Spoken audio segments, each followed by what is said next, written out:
All right, we are back.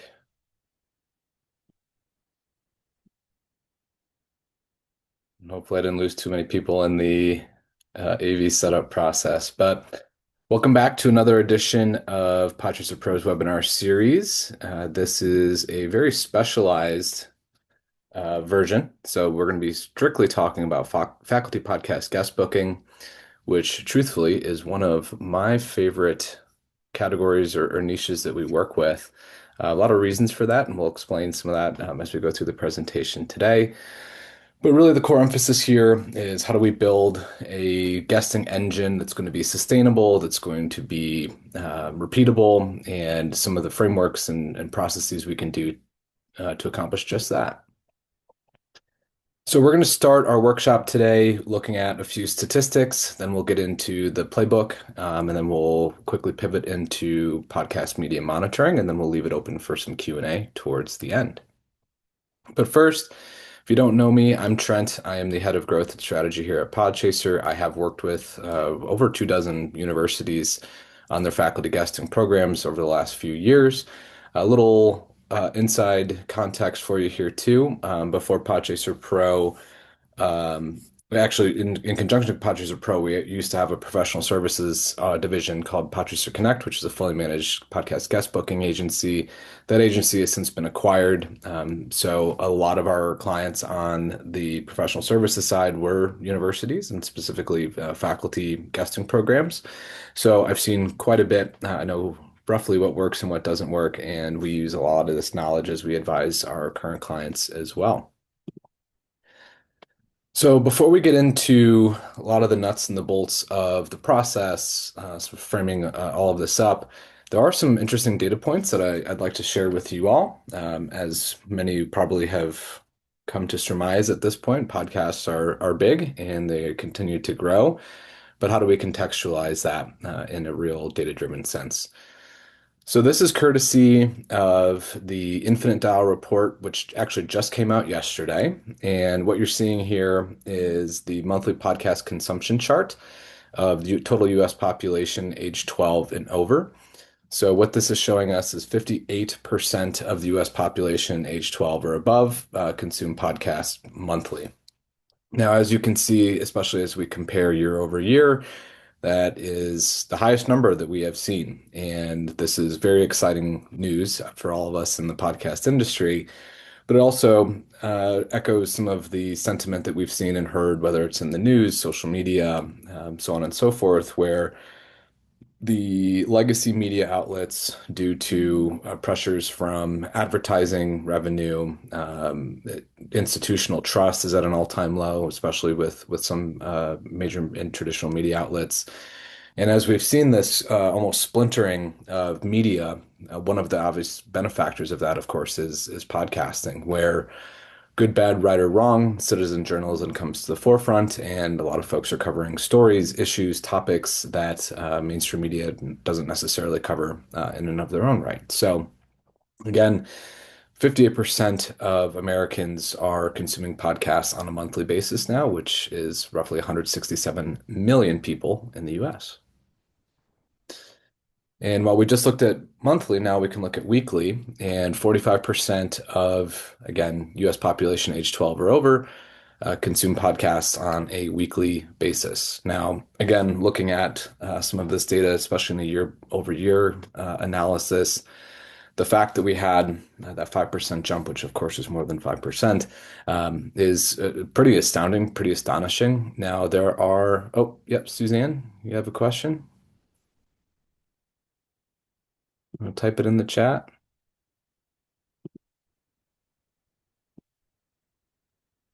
Cool. I'll keep going. You type your question in the chat and I will definitely address it, Suzanne. But again, looking at this chart again from the most recent Infinite Dial report, with 130 million US citizens tuning into podcasts on a weekly basis, this represents almost a watershed moment within media consumption in the US. Now, there's a lot of reasons for this, especially as we look at some of the jumps from 2024. Oh, no problem, Suzanne. 2024 to 2025. If anybody can recall, there was a US presidential election in 2024, and that large jump from 2024 to 2025 oftentimes is cited as the podcast election. Now, I'll save some commentary about a podcast role in the presidential election for potentially another webinar. However, what we like to see, especially in comparison, is if there was this huge jump from 2024 to 2025, as an industry, as purveyors of the podcast medium, is that sustainable growth? And as we're now seeing with the 2026 data, which is again just recently published, that sustainable growth does appear on track, which is obviously a great thing. So, long story short, if I were to summarize these last two slides, podcasts are here, podcasts are mainstream, podcasts are not going away anytime soon. And this is, I think, a really important chart to look at as well, mostly because when I've talked to a number of universities over the last few years, they always cite, well, we know podcasts are growing, but isn't that mostly for younger people? And while that potentially used to be the case, if we look at these bar graphs, what we can see here is the growth of podcasts is actually very much centered around that age 35 to 54 demo, which is obviously a highly valuable one, especially if we're doing research publicity, if we're doing university comms, if we are getting stories out into the wild. So this highly influential 35 to 54 crowd is certainly one to take a look at, and then addressing the quote unquote younger audiences that podcasts enjoy. What's interesting is we actually see a little bit of a dip from 2025 to 2026 in terms of monthly podcast consumption.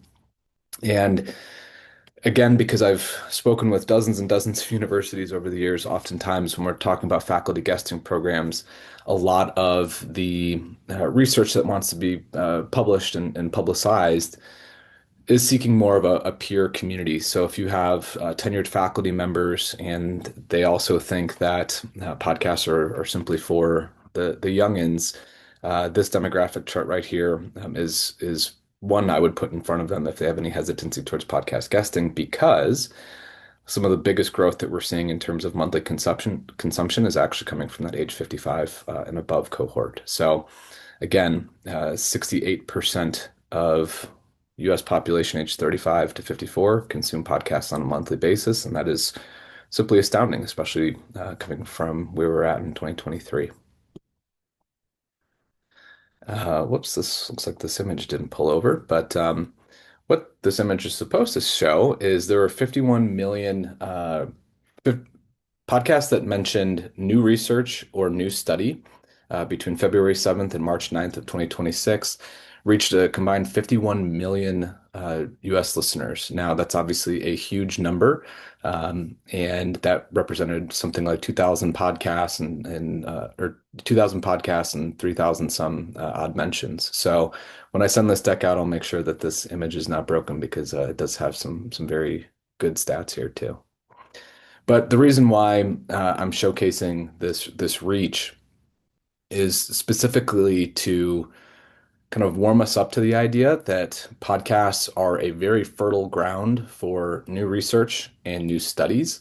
And obviously, with faculty members doing a significant amount of research, whether it's through public or private grants, many of them have a duty or an obligation to publicize said works. And a lot of them are actually choosing podcasts to do that in conjunction to traditional academic journals and so on and so forth. And again, to echo this point, this is looking at the mentions of the term professor on podcasts, and this is from January 25th to February 24th of 2026, so in the last couple months here. And the term professor has been mentioned on podcasts almost 39,000 times in that window. The total mention reach is between 241 million to 379 million, and it's representative of over 26,000 podcasts. So if you can see here, with this chart, and I apologize, it's a little small, but the top five categories where professors are most mentioned are going to be business podcasts, politics podcasts, education, society and culture, and then of course news taking the lion's share of it as well. So again, based on the last slide with the incredible reach that we're seeing for podcasts that are discussing new research and new studies, in conjunction with the number of mentions of professors, again, two different time periods, but if we were to overlay those two time periods, it'd be roughly the same. What we can see is podcasts are almost tailor-made for faculty research, and audiences are clearly craving that. This will be a quick tangent, and we will address this later on in the presentation. However, with the rise of video podcasts, thanks in due in large part to Spotify having video on their platform, Apple Podcasts now having video on their platform, but truly the behemoth of this movement is YouTube. YouTube's made major strides to make podcasts forefront on their platform. And as we know, with YouTube being primarily a video platform, now it's entering a new kind of multimodal, multimedia type of experience for podcast guest appearances, which represents an amazing opportunity, especially from an earned media perspective, because we can now amplify our university, our research on a much further scale, thanks to how YouTube serves content algorithmically. Whereas in audio native platforms, discovery is quite difficult. It's all built on the RSS feed. RSS is, for better or worse, more of a closed ecosystem. So to find a show with an Apple or Spotify can take quite a bit of work. However, with the introduction of YouTube into the scene, again, videos, content are being served algorithmically to audiences that are engaging with that type of content. So it represents an amazing amplification opportunity for earned media professionals generally, but specifically in higher ed as well. And again, there's going to be some challenges when it comes to video, which we'll discuss a little bit further on. But 79% of video podcast consumers say they watch conversations or interview podcasts on video. And that is a very strong data point in and of itself. But when you combine it with this one, so 67% of video podcast consumers like to see both hosts and guests. This represents, again, a really huge opportunity for our earned media folks. And while, again, there are going to be some challenges to accomplishing a simulcast video recording, audio recording for your faculty guest members, we know that audiences are largely tuning in to this type of content specifically. So now that we've got some of the data out of the way, we'll actually dive into the playbook itself. And again, this playbook is something that I put together as a result of working with a few dozen or a couple dozen universities over the last 4 or 5 years. And it will address some objections that I hear early on in conversations. It will also help ready you to actually launch a program and do so with great success. So again, it's designed to empower both faculty and PR, comms, media relations folks to take a very collaborative approach to podcast guesting for their faculty members. We know that faculty members are bringing in incredible amounts of expertise and stories from their research, but oftentimes they need help in terms of getting those incredible stories out into the right ears, to the right audience, with the right reach. And this is where obviously the PR component or the media relations component becomes crucial. So the end goal of all of this is to help you build a step-by-step process where you can build visibility for the amazing research that's happening within your four walls. And then obviously with that carry-on effect of increasing your university's reputation. And truthfully, we've seen a few of our clients over the last few years talk about U.S. News World Reports and kind of university rankings as far as that's concerned. And one of the key criteria with that, as I'm sure all of you know, is faculty presence and visibility, research presence and visibility. So I'm not saying this is true for all R1 and R2 research institutions that we worked with, but a few of them have cited that this falls very much in line. This being the faculty podcast guesting program falls very much in line with some of the initiatives they have around U.S. News and World Report rankings. So again, if that is of top of mind for you, this is going to be a fairly foolproof way to get your program in motion. So step one of all of this podcast guesting program for your faculty members is really going to be building the foundation. And small caveat, This sometimes turns folks that I speak with off to begin with because one, they don't have the bandwidth or they don't have the time to really start something like this. However, when I look at our more successful universities that have launched these programs, this is one thing that they do exceptionally well. And whereas some others, they sign up for Podchaser Pro, they get access to the tool, they immediately hop in and start pitching.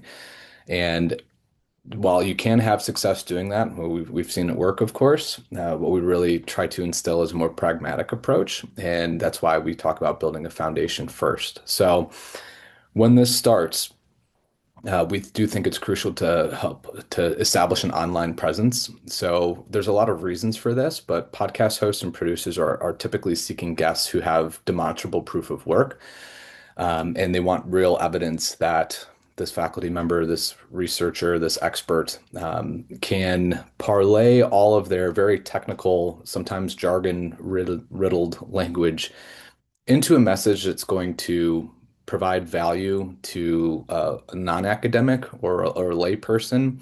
And the reason why podcasts feel so strongly about this, of course, is because podcasts really serve their audiences. Yes, of course, hosts are jockeying for position in terms of charts and positions and how much reach they're getting or advertisers. However, a podcast is really answering to its audience first and foremost. So if the audience, the folks that we're actually trying to distribute this message to, as opposed to just purely the host, can't understand many of the technical terms or inside baseball knowledge that your experts have, it's going to only prolong the process. It certainly won't defeat the process, but we really recommend starting with that online presence. And what do we mean by that? Most faculty, especially in the research heavy sectors, if you will, have a long history of published works, whether that's course materials, academic studies, journals that they've published in, talks that they've given, lectures that they've been parts of, that sort of thing. And why the reframe I want you to think about, whether you're a faculty member or a PR person, is you have this incredible depth of content and you're almost there. So if you start by simply repurposing some of the currently publicly available content that you've put out there and repackage it more so for some more modern consumption methods, whether that's social media, newsletters, so on and so forth, what you're doing is establishing this chain of custody of your researchers' thoughts, ideas, and hard work, basically, right? So sometimes university professors that we work with have already built a personal brand, if you will. They're active on social media. They have subscribers across various platforms, and oftentimes they're doing a very good job of that. Now, not everybody is going to be a Dr. Andrew Huberman, of course.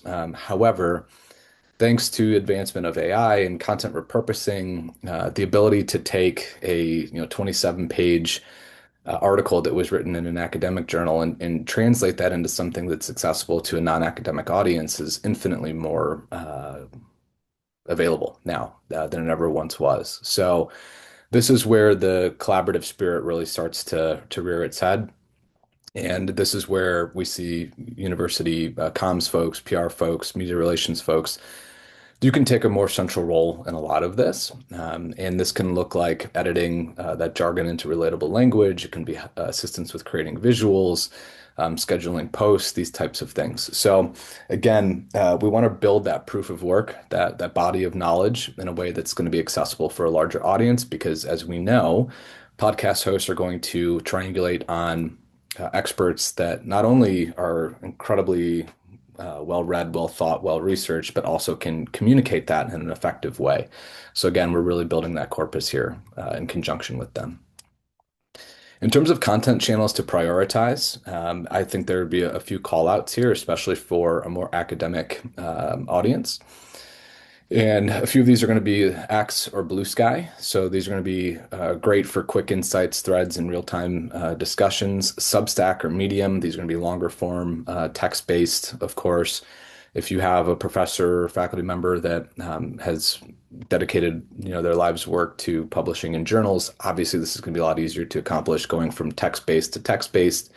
However, there are more new age profs and researchers that have taken to more video oriented platforms, whether that be YouTube, Instagram, TikTok. TikTok probably is a lightning rod for a lot of these things. But the point being that there are audiences that are already craving this expert insight, expert research, and one of the things in building this foundation is simply meeting them where they're at to begin with. And, as we'll discuss this in a little bit too, but we published a state of podcast guest pitching report back in February. And in that report, we surveyed 100 different podcasts about best pitches that they've received, worst pitches they've received, what percentage do they say yes to versus even reply to, and then one thing that they wish that they knew. And some of the anecdotal responses we received as part of that survey included, hey, I don't want your guest's CV pitched to me in a 18 paragraph podcast guest pitch. I have Google, I have social media, I can go look that guest up. What I really want is to understand what kind of value they're going to bring to the audience. And I want ideas for an episode concept or an episode idea. So when we're talking about building the foundation, having this public proof of work, that's going to be serve as a breadcrumb trail that's going to maybe get you from a maybe to a yes in terms of actually nailing a guest interview appearance. So again, what we want to do is prioritize consistency on this. So even posting 2 to 3 times a week is going to make a huge difference, again, just in terms of building this foundation. Next, we'll talk about, and this is going to be step 2 of the playbook, aligning on goals and time commitments. So again, as you might get tired of me hearing me say collaboration, but successful podcast guesting definitely starts with clear stated objectives. And this is true from both the faculty members as well as the PR pros. You're working on very different KPIs. You're working on very different metrics of what success even means. However, we want to balance that ambition with realism, and I'll get into some of this here in a bit. But we also want to be very cognizant of bandwidth. So again, professors are typically in the lab doing research. They might be teaching classes. From the PR perspective, you've got local, regional, national initiatives. You have 18 different things that you're juggling. So again, being very clear on what bandwidth is going to look like from either side is crucial to this process. Secondarily, we want to establish mutual goals. So oftentimes in working with professors as well as their PR compatriots, this is going to look like general visibility for emerging research, promoting a new book or publication. This is a very common use case for folks that work with us on the university side. We've had a number of professors launch their first books as a result of being guests on podcasts, and it really works as a collaborative thing, especially if they don't have a book publisher that's devoting publicity to their campaigns and that sort of thing. But also highlighting university programs, departments, offerings to attract students. This is a little bit more on the marketing or enrollment side of the house, and this is oftentimes more looking at administrative types within your institution as opposed to faculty members. However, sometimes those work really well together. And then also meeting publicity mandates for grants, whether it's NSF, NIH, for public dissemination. Again, we want to establish these mutual goals, and this could be different based on each of the departments that you're working with, could be different from your central comms team. But again, what we want to really do is get clear-minded and be objective about what we're actually trying to accomplish with these programs. And this is maybe the most important part of it, but it's going to be factoring in time and availability. So as faculty are juggling teaching, research, and grants, we recommend a 2 to 5 hour commitment per podcast, and that's going to be inclusive of preparation, actual recording, follow-ups, and what the faculty member won't know is all the hours that you're going to put in as a PR media relations pro that even get them to that guest interview point in time. However, from a faculty member's perspective, we have found that being upfront and honest about this is one of the keys to success in a high functioning faculty guesting program. In PR pros, you might be dedicating more like 10 to 20 hours per campaign based on research and outreach you're actually going to do as well. So again, we like to be very upfront with these types of commitments, and this is based on our real world experience in doing this for about 2 dozen universities over the last 5 years. And we just don't like to leave anything to surprise. A couple pro tips. Using tools like shared calendars to align availabilities is going to be huge. Prioritizing 3 to 5 podcasts per quarter to avoid burnout is another very big piece of this as well. And then also revisiting your goals on a quarterly basis to adjust results. So whether that's number of episodes that they've appeared on, the download numbers for those episodes, the amount of times that the research is mentioned on other media types, et cetera. And this is really to help ensure that you're doing a targeted program, a sustainable program that is very different than the one-off, hey, I just got access to Podchaser Pro. I'm going to go send out 100 emails and see what sticks. We don't want to be in that game necessarily. We want to view this as a more cornerstone piece of your media relations and PR programs within your university's walls. Another pro tip, and this is again in the interest of being fully transparent, only the podcast has control over its editorial calendar. It's not uncommon for there to be at least a 3 month lag between the date the episode is recorded and when it actually goes live.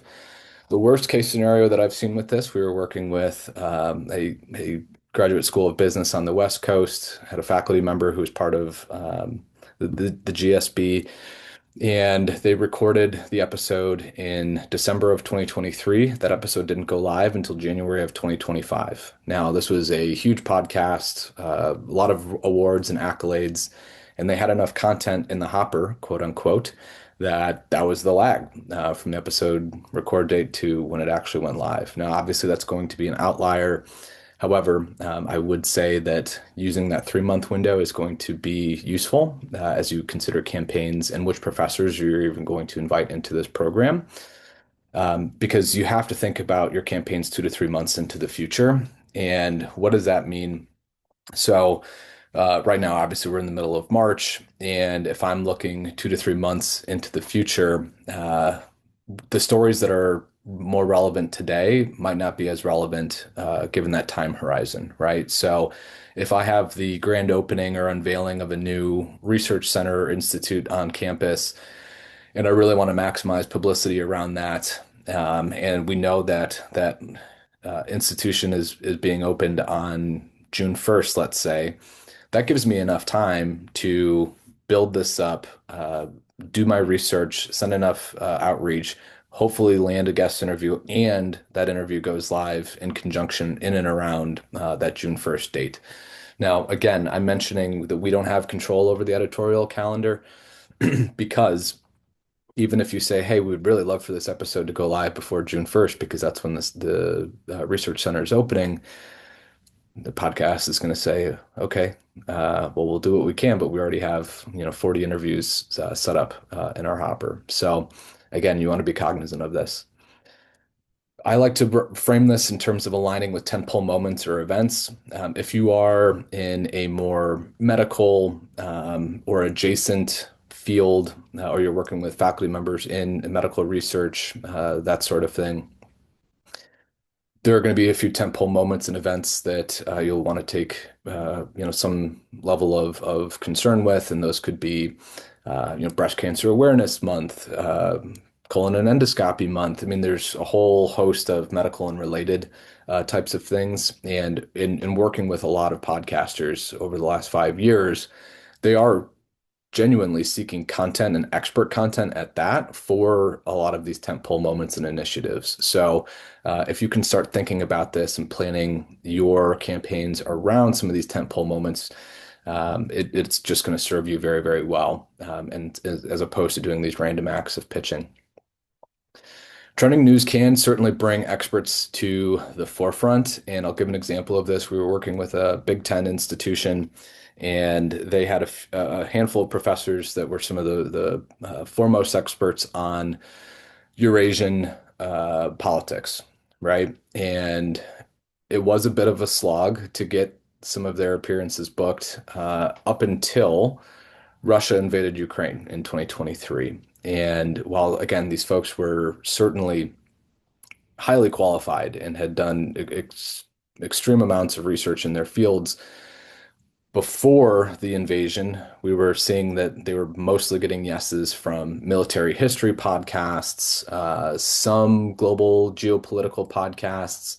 However, as war broke out, now all of a sudden news podcasts, including traditional media outlets that have a podcast component or an audio department, we're seeking these experts to bring them on directly to lend real world credibility to a temporally constrained heightened attention event, right? So again, it's tough to play these. We can't necessarily see things play out in the future. If we would, we'd probably not all be here right now. However, you want to use the news cycle to your advantage in that respect, and in some cases, you'll be able to skip, leap a number of other episodes that have already been quote unquote in the can, right?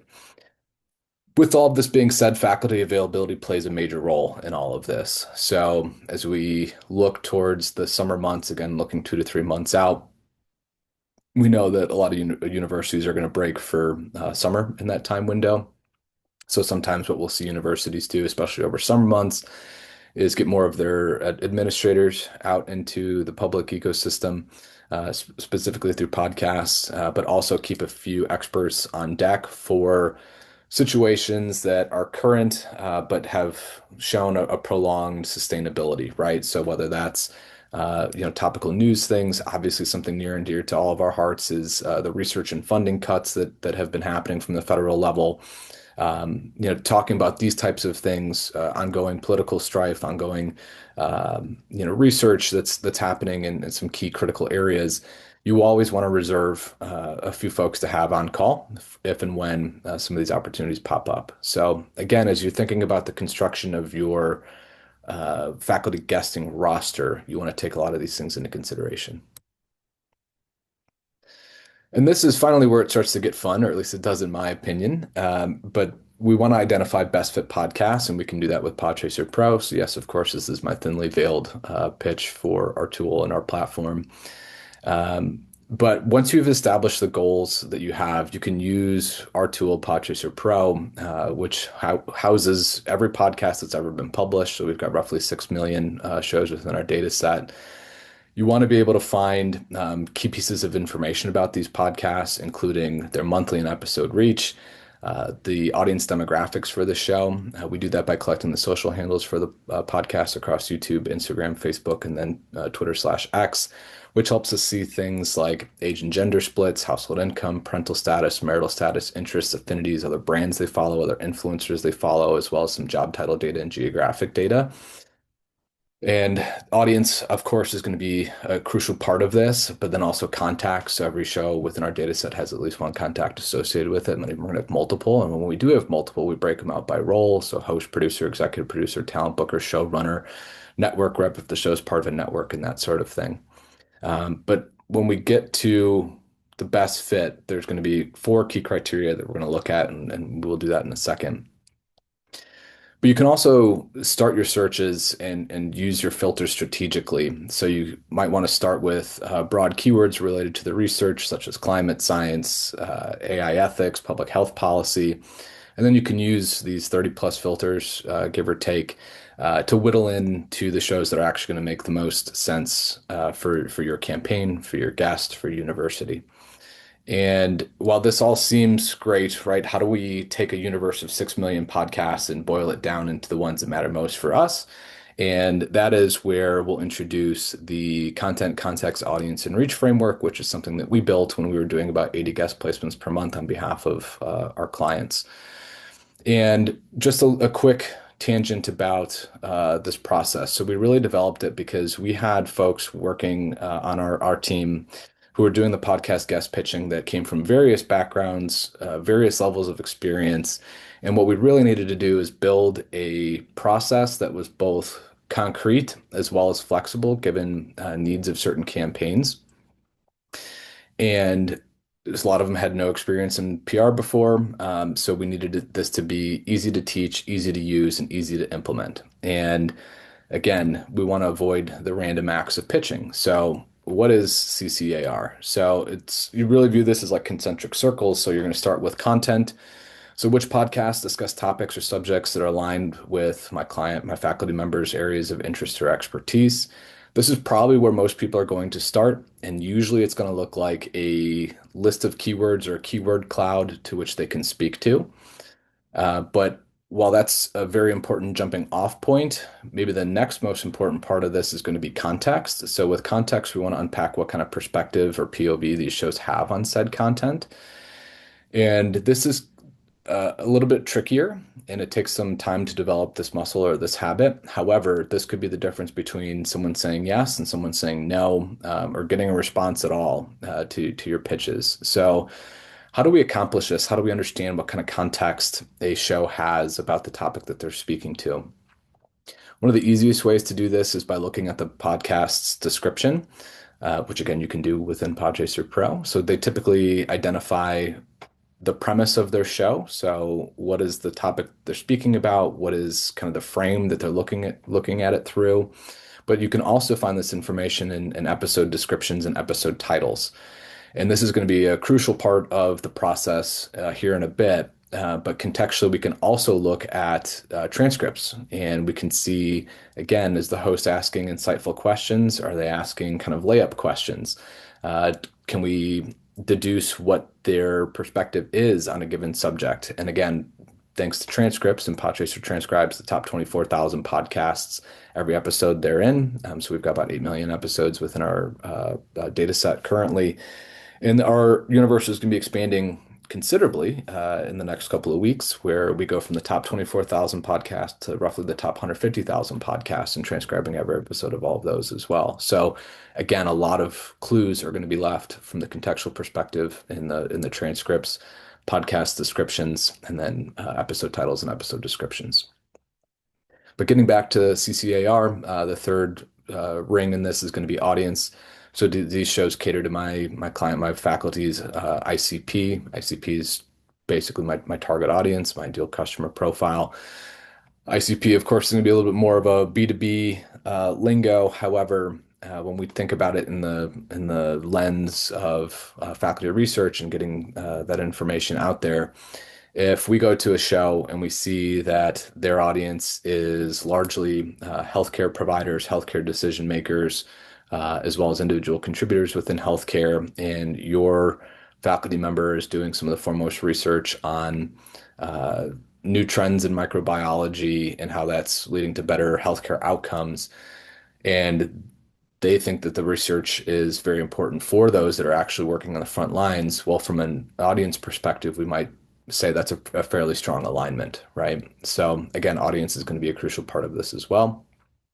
And then finally, that'll take us to reach. Now, the reason I leave reach to last is typically when we onboard a new client. They say, my university professor wants to be on The Daily, they want to be on NPR, they want to be on Joe Rogan, whatever the case might be. And while, yes, we'd always suggest having the most optimistic view of your ability to land some of these top tier opportunities, what we really like to do is recenter that topic of reach and make it a little bit more accessible. So we really view reach as a spectrum. So on one side of the spectrum, you're going to have your mass media, pop culture types of shows. They're typically hosted by celebrities, influencers, or networks.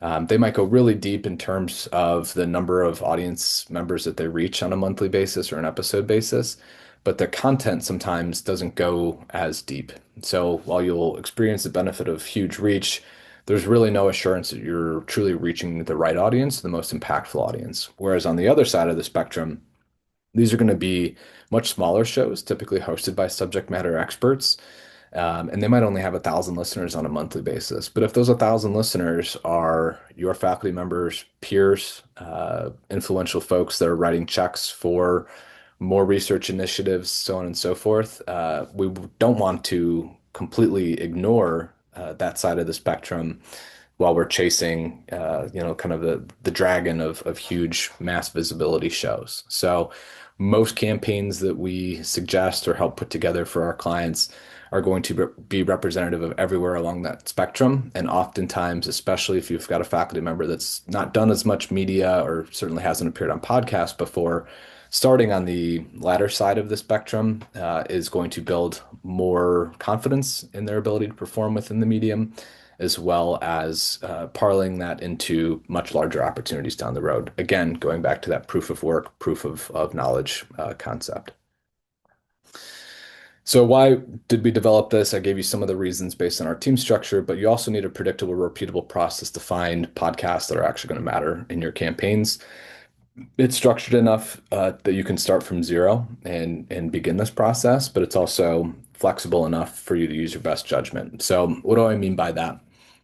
We know that we need to address every podcast under this lens. We can use filters within Podchaser Pro to do that. But when we talk about the flexibility part of it, if a show has the right content alignment and contextually they're aligned and they're reaching the right audience, do we care as much about reach? My answer is no, um, for a lot of reasons. And again, if we inverse that, if we do get a yes from a huge show or we want to reach out to a huge show, do we care that they're talking about content that's relevant? Yes. Do we care if they have got a perspective or a POV that's contextual to our guests' POV? Maybe, maybe not. And this actually leads to some very interesting interviews. Oftentimes, when you have contrarian takes or more debate style shows that are go beyond just the standard Q&A of an interview format, these can lead to some very interesting things. Folks like Lex Friedman have done this very well. Even Joe Rogan, which you can say what you will about him, has had some provocateurs, and that's opened up some pretty interesting conversations as well. So when I talk about flexibility with all of this, that's really what we're looking at. Yep, and Dr. Adrian McIntyre chimes in, you want to reach the right people, not the most people. And I couldn't agree more, Doctor. And again, all this sounds great, but how do you actually do this? And this is just a quick view of what the inside of Podchaser Pro looks like. So as you can see, we've got all these categories and filters that you can click through. Our two probably most popular, which is why they're at the top, is active and has guests. So you're only reaching out to shows that are still publishing episodes, and you're only reaching out to shows that frequently feature guests. And then this is just going to be an overall view of some of the additional things we can see, like age and gender splits, and then the total addressable market. Okay, so now we found our best fit shows using the CCAR framework. How do we actually write pitches? And this is a bit of a spoiler, but one of the reasons why I think faculty guesting programs aren't successful is because so many of our colleagues are approaching podcasts like they do traditional media and viewing it more as a broadcast channel as opposed to a one-to-one channel. And as such, the pitches that they send to podcasts are highly impersonal, highly guest heavy and leaning on the guest credentials. And I'll talk a little bit more about that in a second. So what's the answer to this? How do we actually write pitches that are going to get to yeses? And one of the ways that we've been able to do this, again, through our own trial and error, truthfully, is through using the 4A's framework. And again, we say finding the right shows is just the beginning of this process where you really start to separate the average guest booker to the one that is doing it repeatably is with 4A's. And the 4A's are part of a concept that was developed by a gentleman named Dickie Bush. And he basically posited that every content piece, every idea, every story can be bucketed into one or multiple of these A's. So actionable, analytical, aspirational, and anthropological. Actionable is going to be content that sounds a lot more like tips, how-tos, tactics, and otherwise implementable pieces of content. Analytical, which is going to be focusing on data, trends, stats, and otherwise evidence-based, so that hopefully is signaling a little light bulb going off in your head because analytics are going to be a big part of your researcher's work. Aspirational, so these are going to be lessons, mistakes, stories, and otherwise inspirational types of content. And then finally, anthropological. So these are going to look like deep explanations, addressing fears, failures, paradoxes, or contrarian takes. And this is, again, somewhat heady. And I would say, in terms of content that we cover in these webinars, 4As is maybe 301 or 401 level, sticking with our higher ed theme here. Um, but I really think that this is, if you can nail this and figure out how to do it, it is going to make all the world of a difference in between the amount of yeses you get versus non-responses that you get. So how does this work? So the first thing you're going to want to do is take your faculty members' uh, public works and then synthesize them into one of these 4As or multiple of these 4As. So again, if I'm working with a researcher that's on the forefront of breast cancer research and they've published new studies about different treatment programs, and what they've done as part of that research is to hypothesize or present an alternative to current treatment. And they've got data to prove it. They have uh, maybe juxtaposed previous research about it into their own research, et cetera.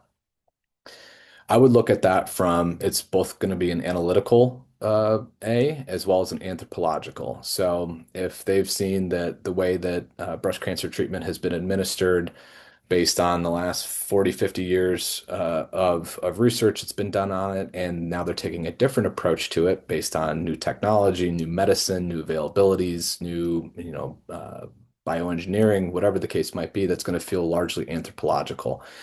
So I'm going to file that in my head, or I'm going to write it down, probably write it down. I've done this a few times, so I do compartmentalize a lot of this stuff. But when I've delivered what I think my faculty members' 4As are, which again, in this example of the breast cancer research is going to be analytical and anthropological.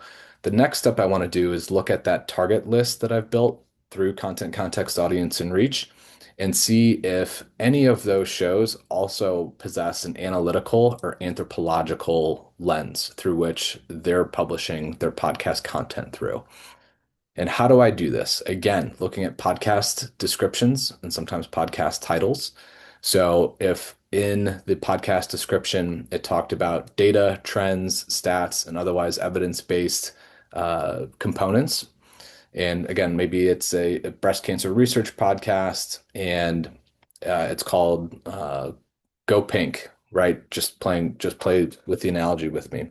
And in that episode or in that podcast description, they talk about uh, new research, new data, new trends. They're talking to practitioners in the field about outcomes that they're seeing through new patient protocols.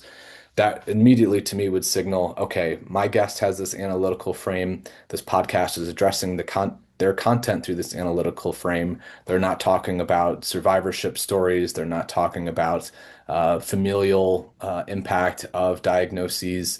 Um, then I now have a compressed timeline to view this in which I know that my guest who has an actionable frame, in conjunction with the podcast that's using an actionable frame, now I can write or an analytical frame, excuse me. Now I can write a compelling pitch that is going to look at data, trends, stats, and otherwise evidence-based topics.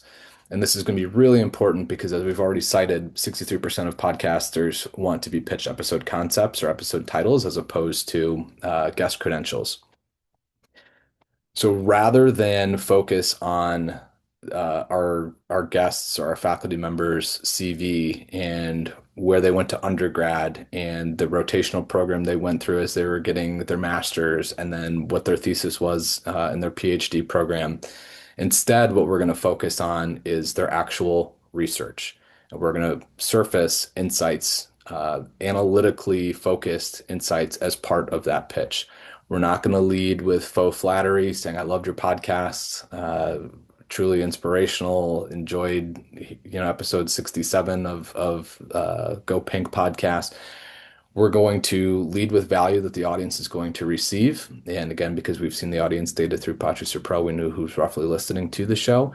And we're going to make our pitch highly analytical, based off of the research that your faculty member has done in conjunction with the premise or the POV that the show has, which again is going to be analytical towards all of this. So we start with assessing our faculty members' A's. We then move into the podcast A's, and then finally, you build that bridge between your faculty member and the podcast in the pitch by writing a more analytically focused pitch. So I'll pause because I know we've got, yeah. Okay. Dr. Adrian. Yeah, analytical. What does the audience need to know? Actionable. What should they do? Aspirational. What personal stories will resonate and inspire? Anthropological. What does this tell us about the human condition? Says the anthropologist. Yes. Thank you. Thank you, Dr. Adrian. So again, I understand that this is going to be a little bit more heady. It's going to take a little bit more practice. However, if you actually want to cut through the noise, and I actually earlier this week I met with a couple of universities, but one in particular, world-renowned research institution, world-renowned programs, and they said to me that we've been pitching our faculty members and our researchers, and we're getting zero responses. So, well, do you mind sending me the pitch that you're sending? And it's about, 6 blocks worth of the faculty member's CV, and there's zero mention of value delivered to the audience. There's really not a single thing about the research itself. It's just about how great the guest is. And again, that doesn't sound like it's a good thing. However, it's so easy to switch that into a more valuable piece and turn that into a much more valuable pitch by simply aligning the 4As with all of this. So again, we see this time and time again. Yeah, and Adrian underscores this. Most producers aren't looking for guests, they're looking for great episodes, and I could not agree more. So again, just to make this a little bit more tactile, the 4A's framework: actionable, here's how; analytical, here are the numbers; aspirational, yes, you can; anthropological, here's why. Now, I think one of the things that's quite interesting about the higher ed opportunity when it comes to podcast guesting is you have a lot of professors that are doing intersectional work. And we were working with University Press, and one of the authors that they had was a faculty member, tenured faculty member, and she was looking at the intersection of fast food and racism. And she did a lot of anthropological work about food deserts and that sort of thing. And obviously, this was a few years ago, so everyone was feeling tensions boil over from a civic sense. And we were able to, I think it was 4 episodes in 3 days, we were able to get her booked on because her content was striking a nerve with what was relevant in the cultural zeitgeist and probably always will be. So again, you can mix and match these 4As. Sometimes you're going to have multiple through your professor's body of work. But again, this is also important because, as we've stated a couple of times, 63% of podcasts surveyed said that the best pitches they received prioritize episode ideas over guest credentials. And going back to the pitching report real quick, just to show you some of the data. So this is what percent of pitches do you respond to versus say yes to. We'll look at median response rates and yes rates being the most important, just because I think it's a little bit more representative. But 17 and a half of podcasts that we surveyed said that they respond to 17.5% of podcast pitches that they receive, but only 5% said yes. So what we're seeing and what this chart shows us is we are living, especially in podcast guest pitching, in a high noise, low signal environment. And there's a lot of reasons for this. I won't bore you with some of the details about it, but AI certainly plays a role in it. Lack of empathy certainly plays a role in it. And one of the key survey responses that we received is podcasts and podcast producers effectively with their content and their audiences, they're building a sacred space for them. And as communicators, as media relations folks, as PR folks, we need to respect that sacred space that's been developed. Building a podcast is easy. Starting a podcast is easy. You can buy one of these microphones off Amazon for, $100. But growing an audience, nurturing an audience, delivering content and value to an audience time and time again is a very difficult thing to do. So if we lead with empathy, and how do we show empathy? Well, we've gone through the steps of using content, context, audience, and reach to find the right shows. We've been intentional and thoughtful about which of our faculty members' research falls under which A, and we've tied that back to the A that is represented from the podcast. At the very least, these numbers, benchmarks, will be improved upon. And again, this image didn't pull over, so I'll make sure that I fix that. But these are the two slides that we looked at earlier. Again, new research and new study mentions of those keywords reached 51 million podcast listeners between February 7th and March 9th. You have an unfair advantage as a university PR, media relations, comms person that you are sitting on a gold mine of incredible content that just needs to be distributed. And the faculty, researchers, so much innovation is happening at this level. I view it as the driver that keeps moving everything forward. Yes, obviously we see through private and public businesses that innovation is coming out of, but so many of these stories begin in university research labs. And the beautiful thing about all of this is audiences are craving this type of content. Otherwise, podcasts wouldn't be mentioning new research or new study to the tune of 51 million reach. And again, we know that professors are going to be tailor-made for this medium. As again, we look at this 39,000 mentions of professor between January 25th and February 24th with incredible amount of reach. And we now already know the categories in which they're being talked about as well. So this is as we get a little bit close on time, I'm going to speed through this a little bit, but prepping faculty for recording. Dr. Adrian McIntyre does a lot of really good work from a preparation perspective. He's been commenting throughout in the chat. I highly recommend reach out to him. He's found it speed of story. But addressing this, so AV setup is going to be crucial, especially as we talk about the rise of video podcasts. At a baseline, you need to get your professors a high quality mic. What I'm broadcasting on is a Shure MV7. It's about $250. Again, it's obviously a little bit more of a budget splurge. However, if you also have university recording studios, which most R1 and R2s that we work with do, you can leverage a lot of the great equipment that they have there as well. Now, obviously, it's incumbent upon the PR person to make sure that you schedule them appropriately and that sort of thing. But at the very least, make sure that the audio fidelity is high enough. Content prep is another piece of this. So I highly recommend reviewing. If a podcast says yes, I highly recommend reviewing their past episodes, similar guests that they've had on before. Mind the research, mind the transcripts for mentions of research, types of questions that are being asked. And then in terms of actually getting the content prepped, again, you want to help your faculty member focus on storytelling over jargon, practicing 1 to 2 minute answers, and then preparing sound bites for social clips.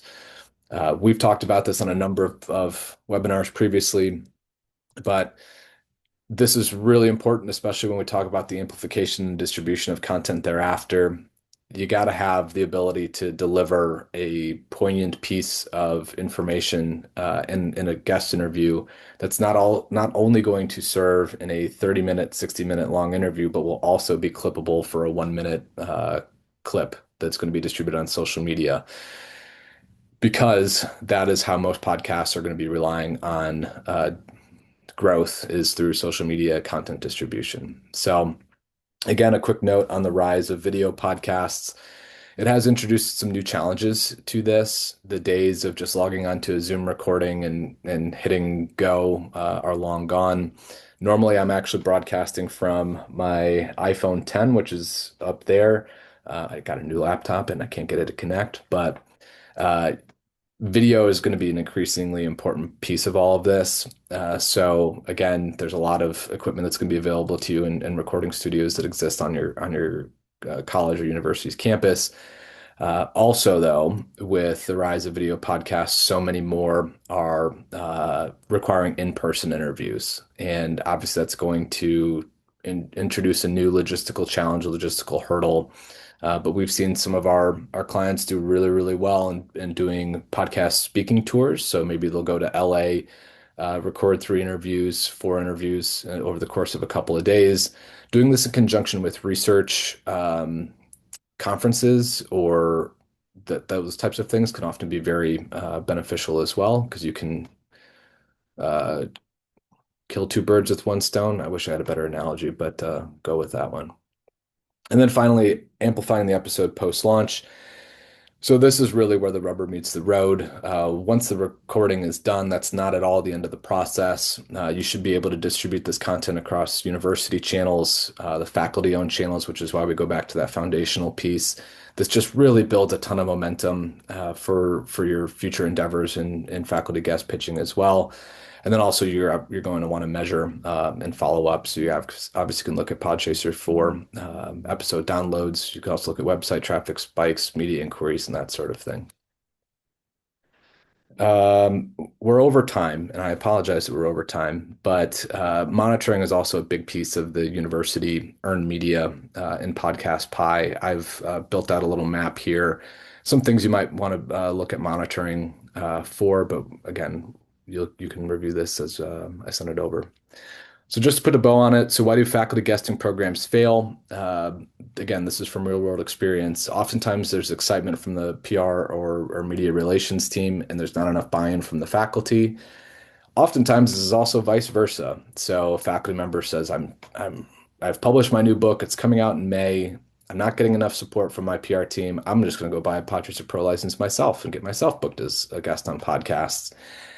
We would really love to see more collaboration between the two groups again, because if you want to go fast, go by yourself. If you want to go far, go together. Another reason, unrealistic expectations. So, from a time perspective, an effort perspective, as well as the targets, time, hopefully, you got a little bit more insights into that as I reviewed that earlier in the presentation. Every professor should think about 2 to 5 hours per podcast. For a campaign, PR folks should be thinking about 10 to 20 hours per campaign. And then finally, like lack of reliable data and contact sources. Again, this is a thinly veiled pitch, but it's tough to build a program when the data inputs that you have aren't guiding your program in the right direction. Little to no process is another big hiccup in all of this. So that's why we introduced things like content, context, audience, and reach, and the 4A's framework. At very least, they're going to be wayfinding instruments to help you navigate throughout this. And then finally, pitch formulation. Again, we've talked about this through the context of 4A's. But as I was publicizing this webinar and this event, I did post something, and this is Dr. Casey LaFrance, who's a professor at Western Illinois University. And I referenced that while podcast guesting is a huge opportunity for faculty and universities, it's a bit of a catch-22 because so many of the universities that I see pitching are really pitching the guest credentials as opposed to the episode concept or the episode idea. And Dr. LaFrance offered this. Cohn suggests it's our fault for trying to sound sufficiently esoteric as to impress one another at the expense of being able to communicate with the audience who often funds our research. So, again, going back to media preparedness, going back to pitching, these are some of the things that prevent even the most world-renowned institutions from having success in faculty podcast guesting. Finally, where do guesting programs succeed? When there's clear ownership over the program, when there's collaborative efforts between PRMR and faculty, and the goals are aligned with university and/or departmental initiatives. And finally, there's a dedication to the process. And it is a process. And hopefully, I didn't beat that horse, but it's certainly true. All right. So, addressing a couple questions before we let you all go. Dr. McIntyre, automate AI pitches are actively destroying the brand and reputation of the people who use them. Fastest way to get blocked and blacklisted. Yeah. Again, through the State of Podcast Guest Pitching report, we saw that 68% of respondents said that the worst pitches they receive are very clearly AI generated or templated. It's very difficult to have AI generate a 4A's structured pitch, and that's by design. So that would be my comment there. Let's see. Tired conference travel grants, Wired podcast travel grants. Yeah, absolutely. And then finally, a piece here from Dr. Adrian. Media relations should be leading this initiative and looping in external alumni relations for repurposing. Podcast content featuring faculty should flow into fundraising campaigns, community industry partnerships, etc. Could not agree more. And that's where this all gets quite interesting. So, as a percentage basis, when we have universities reach out to us about faculty podcast guest pitching, I would say roughly 20% of inquiries come from faculty members themselves who have taken the onus upon themselves to get their works out there. Again, maybe that's a journal report that they've just put out, a book that they have coming out, a seminar that they're doing, that sort of thing. I'd say about 50 to 60% are actually coming from university PR and comms folks, and I'll throw media relations into that as well. And then, the remaining percentages are probably split between folks working in alumni departments and or graduate assistants that are recognizing that the faculty member that they're working under is doing some really groundbreaking work and they just feel the need to get it out there more. And oftentimes these graduate students are a little bit more digitally native, and they view podcasts. If we go back to that demographic chart we showed about podcast listenership on a monthly basis, they might be in one of that 35 to 54 cohort, or even that earlier one. And again, like just looking at a pure distribution perspective, media relations or central comms often has a very big part in all of this, but also on an individual departmental level, and then uh, closing with the faculty members themselves. So, again, hopefully this was helpful. If you have any questions, if you are a prospective Podchaser Pro customer, you can always reach out. If you are an existing Podchaser Pro customer, and we've introduced some new ideas or new thoughts into this, reach out to your client success manager, Sydney, Jules, or John. And this recording will go out early next week in conjunction with the slides as well. So that'll do it for today. Hope everyone has a great weekend, and we look forward to seeing you on the next webinar. Cheers.